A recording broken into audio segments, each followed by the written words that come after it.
Kesultanan Sumbawa. Bagian 4. Bencana Tambora dan integrasi ke Republik Indonesia. Sultan Harun Rasyid II memulai masa kepemimpinannya di Sumbawa tahun 1777. VOC hingga saat itu belum melakukan ekspedisi militer di kawasan Nusa Tenggara. Stabilitas Sumbawa selama ratusan tahun membuat keilmuan berkembang dengan baik. Tradisi keilmuan berlanjut dari generasi ke generasi. Salah satu ulama yang hidup di zaman Sultan Harun Rasyid II adalah Muhammad Ibnu Abdullah Al-Jawi As-Sumbawi.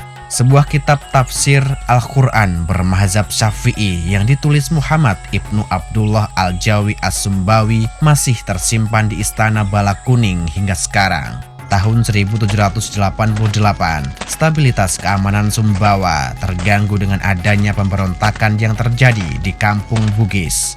Pemberontakan tersebut dipimpin oleh Mele Badolah. Pasukan Sumbawa yang dipimpin Adipati Lalu Kaidah Dea Mele Habirah dikirim menghadapi pemberontakan tersebut. Tidak membutuhkan waktu lama, pasukan Kesultanan Sumbawa berhasil mengalahkan pasukan pemberontak. Keberhasilan mengatasi pemberontakan Adipati Lalu Kaidah Dea Mele Habirah dipercaya oleh Sultan menghadapi bajak laut yang mengganggu perairan Sumbawa. Satu persatu kapal bajak laut ditenggelamkan oleh Angkatan Laut Sumbawa. Memasuki tahun 1790 Masehi, wilayah Kesultanan Sumbawa kembali stabil. Sumbawa kembali harus mengalami pergantian puncak kepemimpinan seiring wafatnya Sultan Harun Rasyid II pada tahun 1791.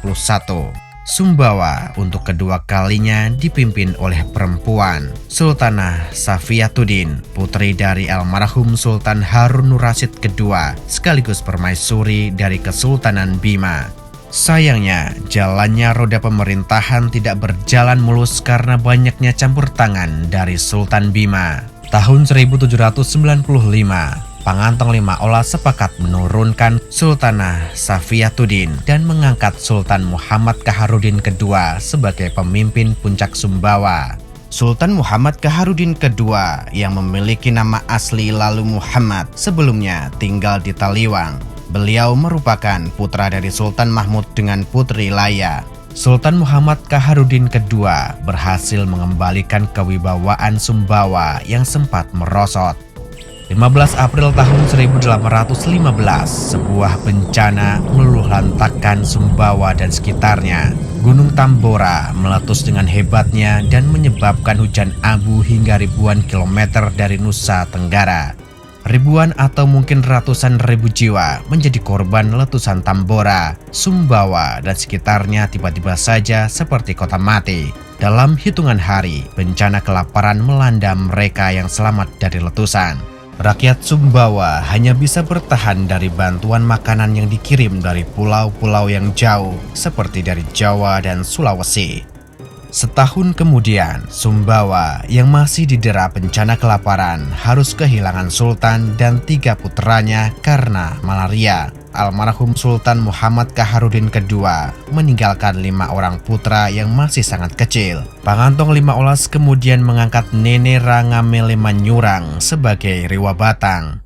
Selama kepemimpinannya, Nene Ranga mencoba memulihkan perekonomian Sumbawa yang mati suri. Setelah Nene Ranga Mele Manyurang wafat, putra-putra almarhum Sultan Muhammad Kaharudin II masih belum ada yang siap naik tahta.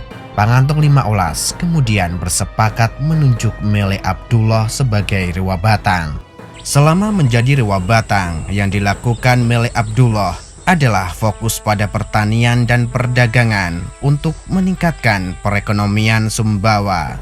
Tahun 1836, kepemimpinan Sumbawa dilanjutkan oleh Sultan Lalu Mesir yang merupakan putra dari Sultan Muhammad Kaharudin II. Sumbawa kembali dipimpin oleh seorang sultan setelah 20 tahun. Namun, Sultan Lalu Mesir hanya memimpin dalam hitungan bulan.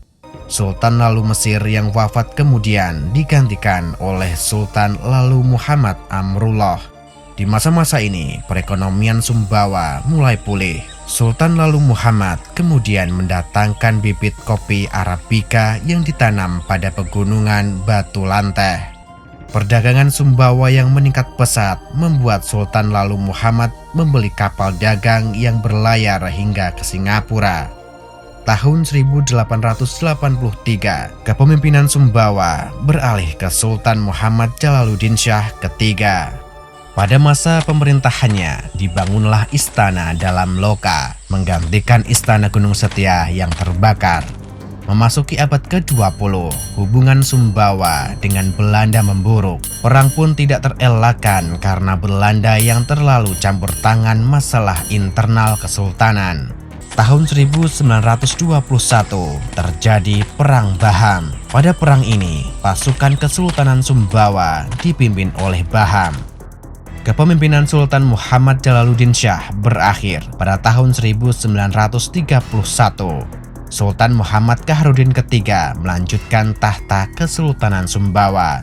Awal tahun 1943, pecah Perang Dunia Kedua di Asia. Pasukan Jepang masuk ke Nusantara dan menggusur kekuatan Belanda. Tahun 1945, proklamasi kemerdekaan, Kesultanan Sumbawa menggabungkan diri ke dalam Negara Kesatuan Republik Indonesia. Dan sekarang Sumbawa menjadi bagian dari Provinsi Nusa Tenggara Barat. Jika Anda suka video kami, jangan lupa untuk subscribe, like, dan memberi komentar. Nyalakan loncengnya agar mendapatkan notifikasi dari video terbaru kami. Terima kasih.